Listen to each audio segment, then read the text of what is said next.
প্রথম টার্গেট থাকছে উত্তরবঙ্গ।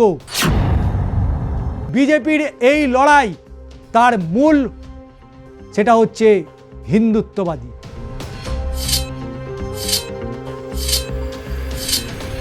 শিলিগুড়ি বিধানসভা কেন্দ্রের দিকে নজর থাকতেই হবে, কারণ এবারে চতুর্মুখী লড়াই রয়েছে শিলিগুড়ি বিধানসভা কেন্দ্রে।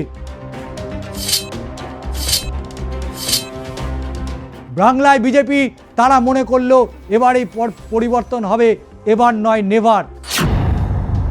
শিলিগুড়ি বিধানসভা কেন্দ্রের জন্য তৃণমূল কংগ্রেসের কাছে অত্যন্ত একটা দুর্বল জায়গা হয়ে উঠেছে। এই 42টা আসনের মধ্যে পাহাড়ে দাঁত ফোটাতে পারেনি শাসক দল তৃণমূল কংগ্রেস।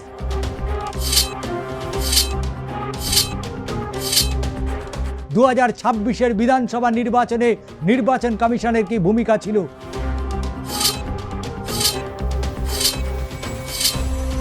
মুসলিম ভোটারকে বাদ দিতে গিয়ে হিন্দু ভোটারের সংখ্যা বাড়িয়ে ফেলেছে ভারতীয় জনতা পার্টির।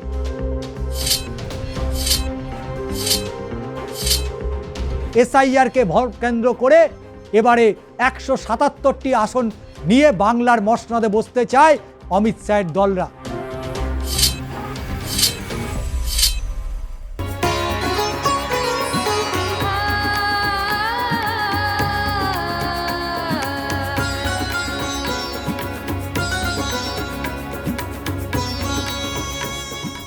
নমস্কার, আমি ষষ্ঠী চট্টোপাধ্যায়। শুরু করছি বাংলার মাটি, বাংলার ভোট। নজর তো থাকছেই 294টি আসনের দিকেই, কিন্তু তার মধ্যে বাছা বাছা বাগা বাগা কেন্দ্রগুলো সবার আগে নজর রাখতেই হয়, কারণ সেই সমস্ত কেন্দ্রগুলোই এবারের অনেক কিছু অঘটন ঘটতে পারে। আর যে কারণে অঘটন ঘটবে তার মূল সেই হচ্ছে এসআইআর। ইতিমধ্যেই রাজ্যের মুখ্যমন্ত্রী মমতা বন্দ্যোপাধ্যায় উত্তরবঙ্গ থেকে তার যাত্রা শুরু করেছে টার্গেট 294। আবার বিজেপি তারাও শুরু করে দিয়েছে উত্তরবঙ্গ থেকে প্রচার, অর্থাৎ কেন্দ্রীয় যারা নেতৃত্ব রয়েছেন তারা উত্তরবঙ্গকেই প্রথম টার্গেট করেছে। যেহেতু প্রথম দফায় উত্তরবঙ্গ মিলিয়ে বেশ কয়েকটি জেলায় নির্বাচন রয়েছে, তাই প্রথম টার্গেট থাকছে উত্তরবঙ্গ। ইতিমধ্যেই বিজেপির সর্বভারতীয় সভাপতি নীতিন নবীন তিনি উত্তরবঙ্গে পা দিয়েছেন এবং উত্তরবঙ্গে আলিপুরদুয়ার থেকে শুরু করেছে তার প্রথম যাত্রা। এরপরে আসবে রাজ্যের 7 জন মুখ্যমন্ত্রী, আসবেন হেমা মালিনী।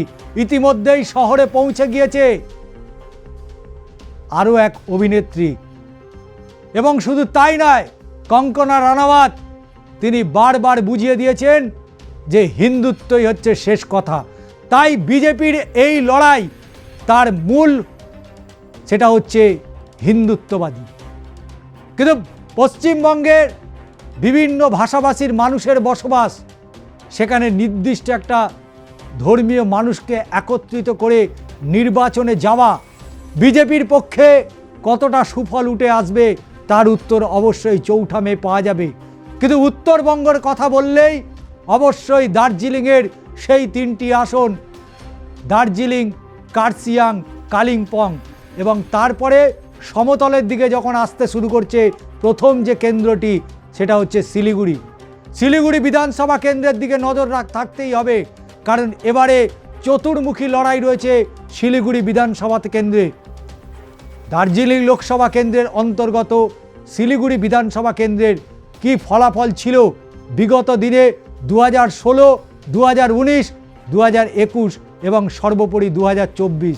শিলিগুড়ি বিধানসভা কেন্দ্র, অবশ্যই শিলিগুড়ির কথা বলতে গেলে প্রথম যে নামটা উঠে আসে অশোক ভট্টাচার্য।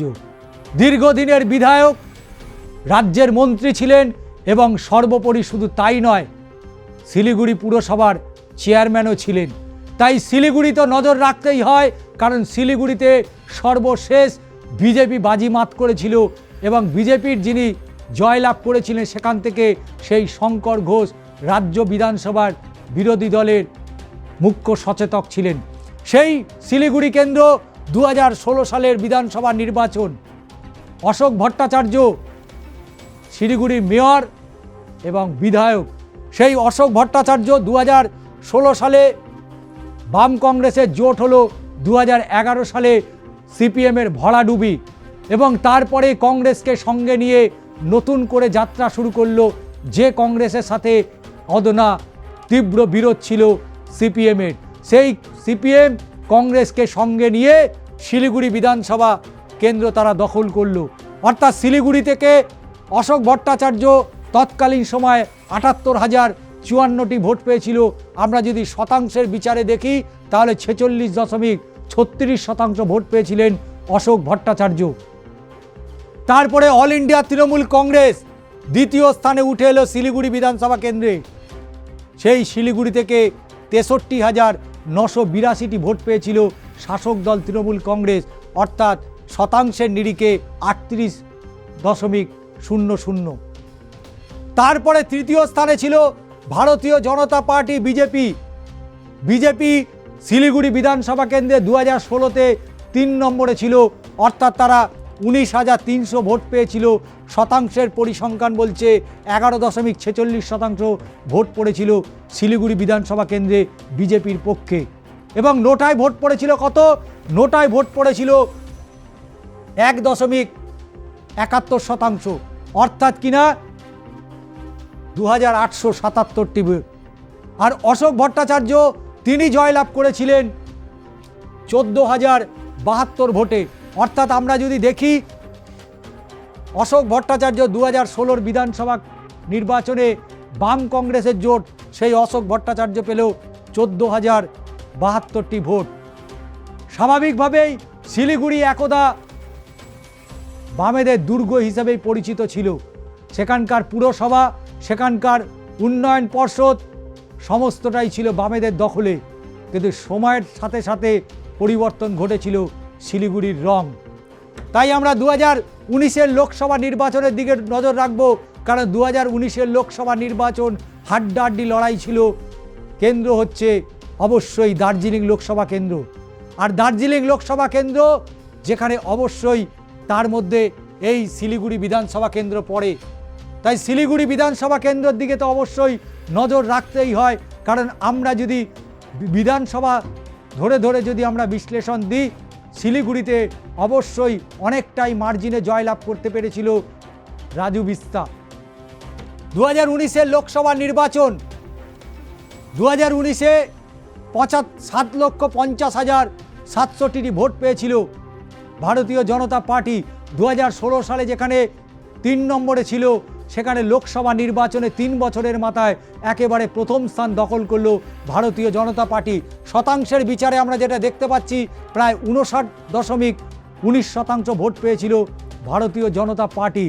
এবং দ্বিতীয় স্থানে যেখানে তারা 2016 বিধানসভা নির্বাচনে দাঁড়িয়েছিল অল ইন্ডিয়া তৃণমূল কংগ্রেস, তারা লোকসভাতেও কিন্তু সেই দ্বিতীয় স্থানেই থেকে গেল।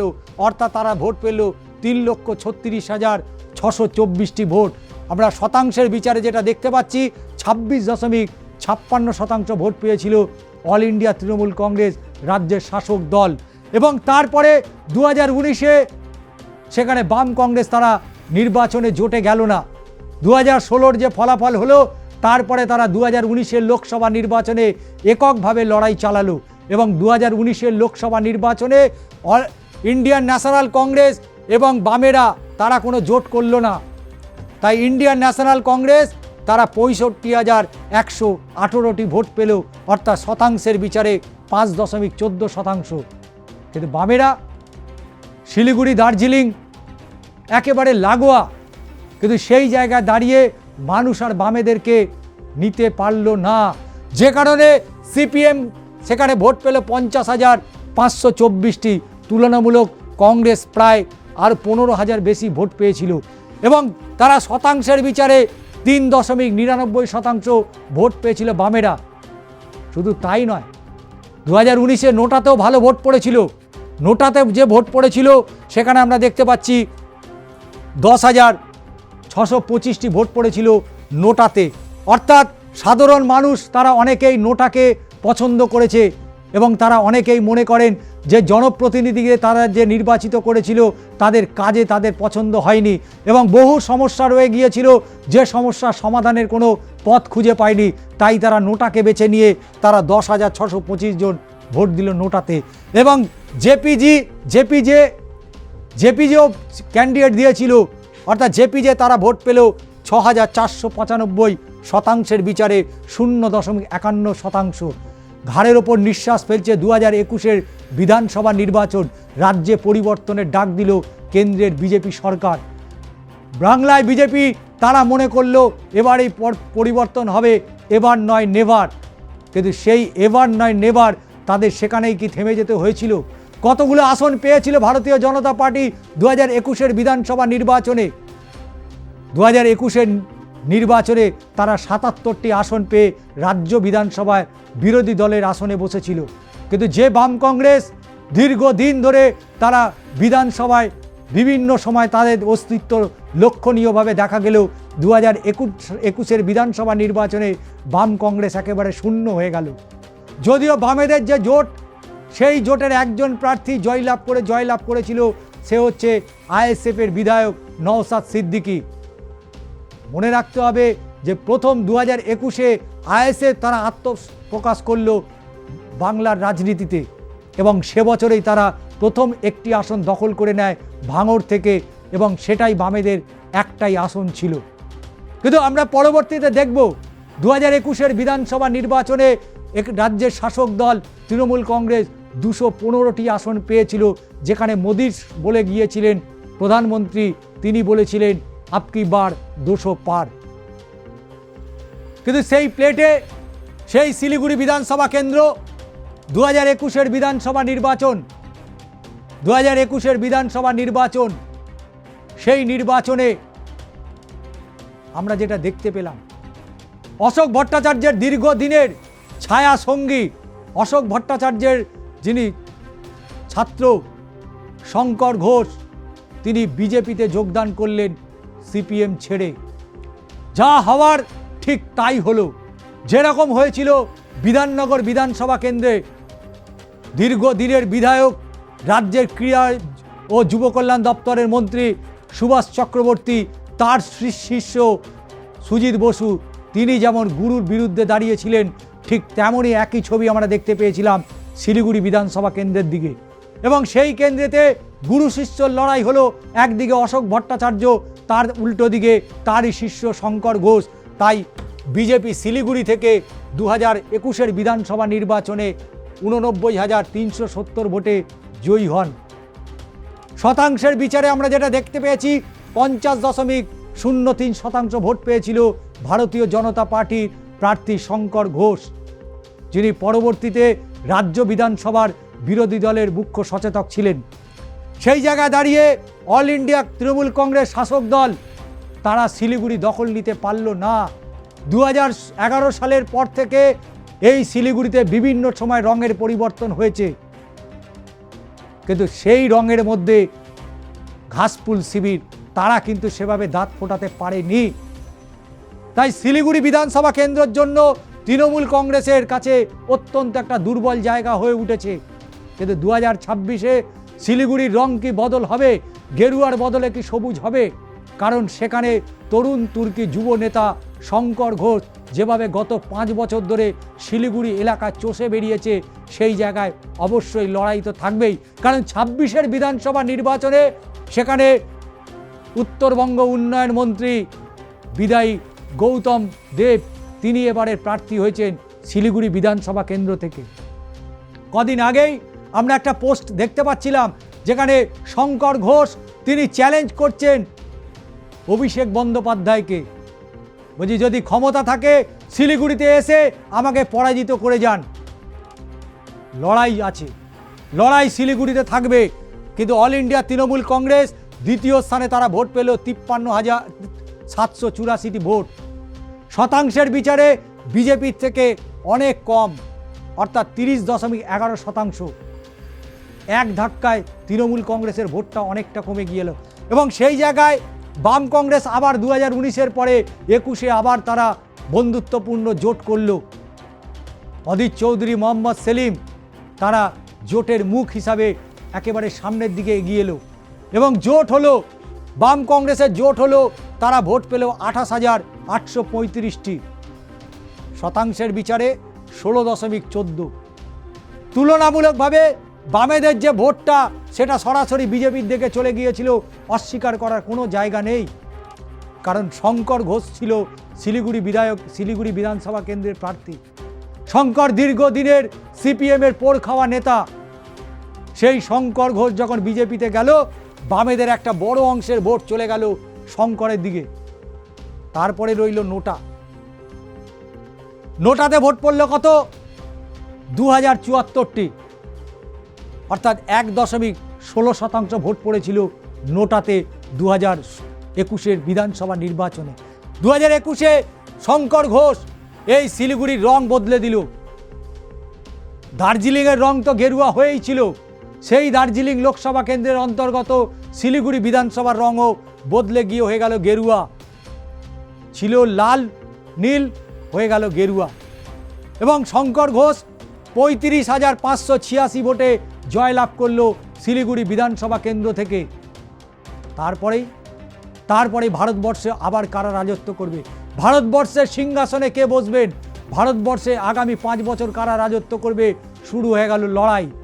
যে লড়াই এ রাজ্য থেকে 42টা আসনের লড়াই ছিল, কিন্তু সেই 42টা আসনের মধ্যে পাহাড়ে দাঁত ফোটাতে পারেনি শাসক দল তৃণমূল কংগ্রেস। এবং পাহাড়ে এই দার্জিলিং লোকসভা কেন্দ্র, যেখানে রাজু বিস্তা তিনি 24 লোকসভা নির্বাচনে আবারও প্রার্থী হলেন ভারতীয় জনতা পার্টির হয়ে। এখানে আলাদা একটা ইকুয়েশন তৈরি হচ্ছিল, কারণ পাহাড়ে একচ্ছত্র এক সময় দাপুটে নেতা ছিলেন সেই বিমল গুরুম তিনি যুক্ত হলেন বিজেপিতে। একদিকে অনেক থাপা মমতা বন্দ্যোপাধ্যায়ের জোট, অন্যদিকে বিমল গুরুম, রোশন গিরি থেকে শুরু করে তারা প্রত্যেকেই ধীরে ধীরে বিজেপির সাথে সখ্যতা বাড়ালো, যার ফল হিসাবে 2024 লোকসভা নির্বাচন শিলিগুড়ি অবশ্যই নজর তো আমাদের থাকবেই, কিন্তু 2024 লোকসভা নির্বাচনে সেখানে রাজু বিস্তা 6,79,371টি ভোট পেলেন। দ্বিতীয় স্থানে অল ইন্ডিয়া তৃণমূল কংগ্রেস, অনেক থাপা মমতা বন্দ্যোপাধ্যায় জোট এই 2026 বিধানসভা নির্বাচনে 3টি কেন্দ্র ছেড়ে দিয়েছে মমতা বন্দ্যোপাধ্যায়: দার্জিলিং, কালিম্পং এবং কার্শিয়াং। যেহেতু পরবর্তীতে কার্শিয়াংয়ে যিনি বিজেপির বিধায়ক হয়েছিলেন, সেই বিজেপির বিধায়ক তিনি তৃণমূল কংগ্রেসে যোগ দিলেন। বিষ্ণুপ্রসাদ শর্মা তিনি দীর্ঘদিন ধরে উত্তরবঙ্গ উন্নয়ন নিয়ে প্রচুর লড়াই করেছেন, কিন্তু পরবর্তীতে তিনি রাজ্য বিধানসভার অধিবেশনের শেষ দিনে স্পষ্টত জানিয়ে দিলেন শুভেন্দু অধিকারীর সাথে তিনি থাকবেন না। তাই তিনি দার্জিলিংয়ের উন্নয়নের জন্য, কালিম্পংয়ের উন্নয়নের জন্য তিনি তৃণমূল কংগ্রেসে যোগদান করলেন, যদিও তিনি এবারে প্রার্থী হননি। কিন্তু অল ইন্ডিয়া তৃণমূল কংগ্রেস তারা 5,806টি ভোট পেল দার্জিলিং লোকসভা কেন্দ্রে। 37.33% ভোট পেয়েছিল 2024-এ।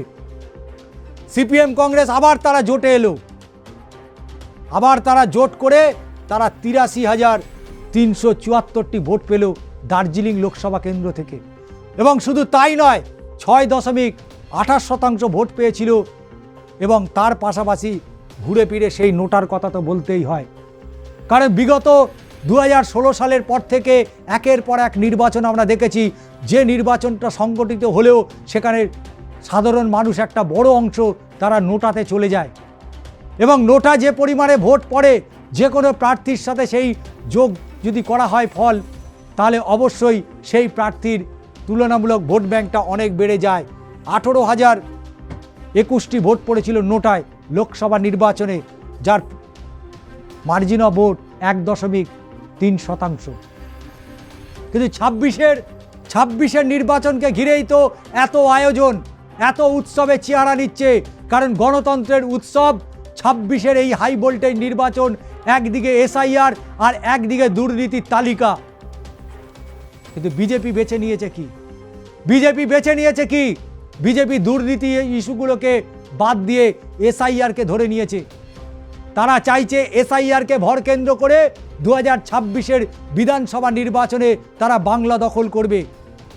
অবশ্যই তারা করতে পারে, অবশ্যই তারা করতে পারে, কিন্তু যে সমস্ত সাধারণ মানুষের নাম বাদ গিয়ে গেল, কারণ 2016 সালের কথা মনে পড়ে যায়, যখন এনআরসি সিএএ এর কথা হচ্ছিল, তখন আসামে যে পরিমাণে মানুষের নাম বাদ গিয়েছিল তার থেকে সব থেকে বেশি নাম বাদ গিয়েছিল হিন্দুদের।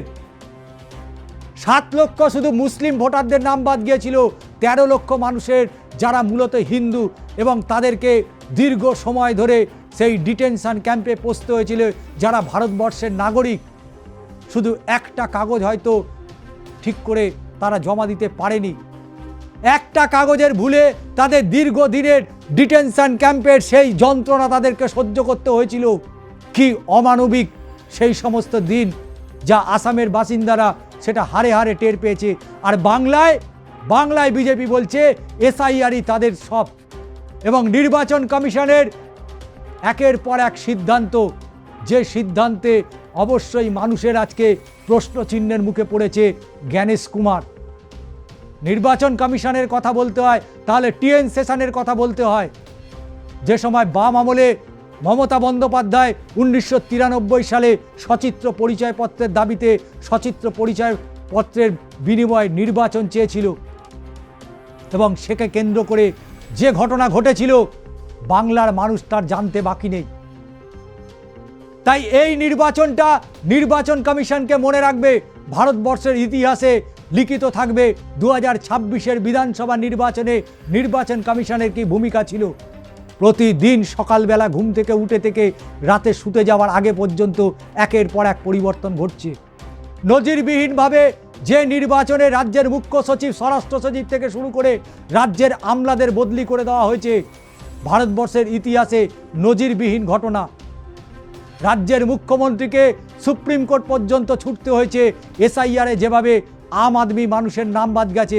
আজকে বলছেন মুসলিমদের, আজকে বারাসাত ডিএম অফিসের দিকে নজর রাখুন, মালদায় ডিএম অফিসের দিকে নজর রাখুন, দক্ষিণ 24 পরগনায় ডিএম অফিসের দিকে নজর রাখুন। হাজার হাজার মানুষ সব হিন্দু ভোটার, সেখানে আলাদা করে বলা হচ্ছে না ও তুমি মুসলিম তুমি হিন্দু, কিন্তু সেখানে মানুষের ছবি যেটা বলছে সেই ছবিতে অন্তত স্পষ্ট মুসলিম ভোটারকে বাদ দিতে গিয়ে হিন্দু ভোটারের সংখ্যা বাড়িয়ে ফেলেছে ভারতীয় জনতা পার্টির সেই নির্বাচন কমিশন। আজকে বলার অপেক্ষা রাখে না, ভারতবর্ষ জুড়ে 12টি রাজ্যে এসআইআর চলছে, রাত পোয়ালেই তামিলনাড়ুতে নির্বাচন, কিন্তু সেই নির্বাচন অবশ্যই নজর থাকবে, নজর তো থাকবেই, কারণ নজর বাংলার যারা কুনজরে দেখেছে, বাংলার বাসিন্দারা, বাংলার জনগণ তাকে জবাব দিয়েছে। বামেরা 34 বছরের যে অপশাসন তারা চালিয়েছিল তার জবাব যেমন বাংলার মানুষ দিয়েছে, এক্ষেত্রে যদি মমতা বন্দ্যোপাধ্যায় তার 1.5 দশকের সরকারে এবং 1.5 দশকে তাদের ক্ষমতায় থাকায় তারা যদি বিন্দুমাত্র অপরাধ করে থাকে, তাহলে অবশ্যই মানুষ তার জবাব দেবে। কিন্তু পাশাপাশি এটাও মনে রাখতে হবে, আজকে বাংলার যুব সমাজ, বাংলার পরিযায়ী শ্রমিকরা যখন ভিন্ন রাজ্যে যাচ্ছে কাজের সন্ধানে, বাবা মা সন্তান পরিবারকে ছেড়ে ভিন্ন রাজ্যে তারা শুধু অর্থ উপার্জন করতে যাচ্ছে, তাদেরকে কিভাবে তকমা লাগাচ্ছে, বাংলাদেশি তকমা লাগিয়ে দিচ্ছে। আজকে প্রশ্ন উঠবে না? প্রশ্ন উঠবে যখন বারবার অভিযোগ করা হচ্ছে যে এই বাংলাদেশি রোহিঙ্গা ঢোকানোর পেছনে মমতা বন্দ্যোপাধ্যায়ের হাত রয়েছে, তাই সেখানে প্রশ্ন উঠবেই। আজকে ভারত ভুটান বর্ডার, সেই সীমান্তবর্তী অঞ্চল থেকে উত্তরবঙ্গে শয়ে না হাজার হাজার মানুষ ঢুকেছিল, তার দায় কি মমতা বন্দ্যোপাধ্যায়? বাংলার মানুষকে উত্তর দিতে হবে না? বাংলার মানুষ উত্তর দেবে না যখন বলা হচ্ছে মালদা মুর্শিদাবাদের সেই বর্ডার এরিয়া থেকে বাংলাদেশে রোহিঙ্গারা ঢুকেছে, তার দায় কি মমতা বন্দ্যোপাধ্যায়? বাংলার মানুষ জবাব চাইবে না, কারণ বর্ডার এরিয়াতে একটা বাচ্চা ছেলেও জানে বর্ডার এরিয়ার নিরাপত্তা রাজ্য সরকারের নয়, বাংলার নিরাপত্তা অবশ্যই রাজ্য সরকারের ওপর বর্তায়। কিন্তু বাংলার যে বর্ডারগুলো রয়েছে, একদিকে নেপাল সীমান্ত, একদিকে ভারত ভুটান সীমান্ত, এক দেশে বাংলাদেশে অর্থাৎ মালদা মুর্শিদাবাদ সীমান্ত, তার দায় বিএসএফ এবং অবশ্যই সিআইএসএফদের। এবং তার স্বরাষ্ট্রমন্ত্রী অমিত শাহের দায়। তারা নিরাপত্তা বেষ্টন করতে পারেনি। সেই নিরাপত্তার ব্যর্থতা আজকে মমতা বন্দ্যোপাধ্যায়ের ঘাড়ে চাপানো হচ্ছে। এসআইআর করেছেন, ঠিক আছে, এসআইআর হোক, অবশ্যই এসআইআর হওয়ার প্রয়োজনীয়তা রয়েছে, কিন্তু এসআইআর মানে এই নয় যে ইন জেনারেল সাধারণ যারা ভারতবর্ষের নাগরিক 2024-এ যে ভোটার তালিকায় ভোট পেয়ে দিল্লির মসনদে বসেছে অমিত শাহ, বসেছেন নরেন্দ্র মোদী, তাহলে সেই 24-এর ভোটের কেন সেটা বাতিল হবে না? প্রশ্ন করবে না বাংলার মানুষ? যে মানুষটা আজকে ডিএম অফিসে ঘন্টার পর ঘন্টা লাইন দিয়ে দাঁড়িয়ে রয়েছে, তার নামটা ডিলিট হয়ে গেছে, অথচ সেই ডিলিট হওয়া মানুষটা 2024-এ নির্বাচনে তিনি দিল্লির সরকারকে ভোট দিয়েছিলেন। আজকে প্রশ্ন তো উঠবেই, প্রশ্ন ওঠারই কথা। কিন্তু শিলিগুড়ি পশ্চিমবঙ্গের আর 5টা বিধানসভা কেন্দ্রের মতো নয়, কারণ শিলিগুড়ি উত্তরবঙ্গের একটা অংশ, যেখানে ভারত ভুটান সীমান্ত রয়েছে। প্রশ্ন আসবে, বাংলায় তারা বলছে 170টি আসন পাবে, পেতে পারেন। মানুষ যদি ভোট দেয়, জনগণ যদি ভোট দেয়, 170 কেন 294টি আসনই ভারতীয় জনতা পার্টি পেতে পারে নিঃসন্দেহে। কিন্তু মানুষ তো ভোটটা দেবে। এখানে পাটিগণিতের কোনো অঙ্ক নেই, এখানে বীজগণিতের কোনো অঙ্ক কাজ করবে না, কারণ এখানে শেষ কথা হচ্ছে বাংলার জনগণ, তারা কি চাইছে, তারা কি ভাবছে, তারা আগামী দিনে কি চাইছেন। কারণ পশ্চিমবঙ্গে তৃণমূল কংগ্রেসের বিরুদ্ধে একের পর এক দুর্নীতি, কর্মসংস্থানের জায়গা নেই, এখানে না আছে শিক্ষা, না আছে স্বাস্থ্য, একের পর এক অভিযোগ তুলেছিল ভারতীয় জনতা পার্টি গত 5 বছর ধরে। 2025-এর নভেম্বর মাস থেকে এসআইআর প্রক্রিয়া যখন শুরু হলো, তখন বিজেপি 180 ডিগ্রি ঘুরে গেল। তারা এই যে ইস্যুগুলো দীর্ঘদিন, তারা আরজি কর থেকে শুরু করে দুর্গাপুর, আজকে ল কলেজ থেকে শুরু করে ওদিকে হাঁসখালি, আজকে শান্তিনিকেতন, একের পর এক ঘটনা, একের পর এক বিস্ফোরণের ঘটনা ঘটেছে, বহু মানুষের মৃত্যু হয়েছে, বিজেপিকে আমরা দেখেছি। কিন্তু আজকে সেই বিজেপি, আজকে তারা বলছে এসআইআর, যে এসআইআর মানুষের আইডেন্টিটি মুছে দিতে চাইছে, যে এসআইআর মানুষের অস্তিত্ব মুছে দিতে চাইছে, সেই এসআইআরকে কেন্দ্র করে এবারে 177টি আসন নিয়ে বাংলার মসনদে বসতে চায় অমিত শাহের দলরা। এ কি স্বপ্ন নাকি দিবা স্বপ্ন? আপনারাই সিদ্ধান্ত নেবেন। তবে যেহেতু শিলিগুড়ি প্রসঙ্গ আসছে, বলতেই হয় শিলিগুড়িতে কি হলো তাহলে। কারণ এসআইআর পরবর্তীতে 26-এর এই নির্বাচন, যে নির্বাচনে অবশ্যই এসআইআর একটা বড় ভূমিকা নিচ্ছে। নির্বাচন কমিশন তারা স্পষ্ট বলে দিয়েছে যে দীর্ঘদিনের যে পুরনো যে খোলসা, সেটাকে একেবারে ভেঙে নতুন করে করতে হবে। কিভাবে করবেন? দীর্ঘদিন 2024, 2019, 2016, 2011, 2007 পরপর নির্বাচন হয়ে এসছে।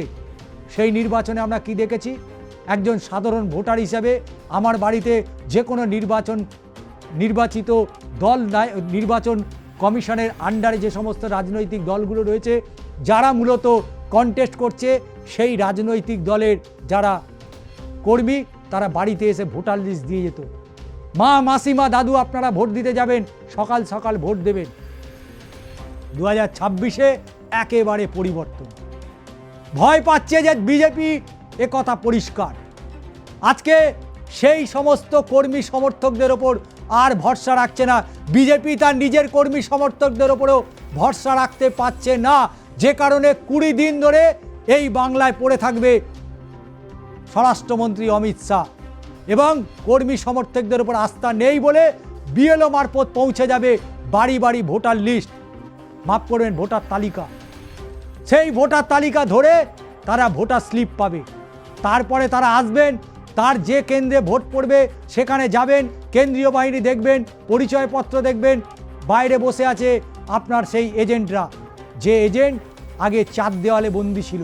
4 দেওয়ালে ছিল তারা, আজকে 4 দেওয়ালে নয়, 4 দেওয়ালের বাইরে টেবিল চেয়ার নিয়ে বসবেন তারা, আর ভেতরে কেন্দ্রীয় বাহিনী থাকবেন আর নির্বাচন কমিশনের প্রতিনিধিরা থাকবেন। তাই সেখানে ছাপ্পা ভোট হচ্ছে কিনা সেটা কিভাবে প্রমাণ হবে, সেটা কিভাবে দেখবে? বলেছেন যে সমস্ত বুথে ওয়েবকাস্টিং হবে, ভালো কথা।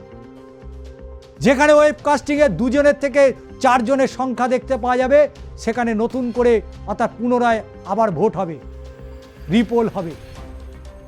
আমরাও দেখব আইন আছে, আইনের ফাঁকও আছে। নিয়ম আছে যখন, নিয়ম তো ফাঁক থাকবেই, কিন্তু সেই ফাঁকটা কতটা পূরণ করতে পারে।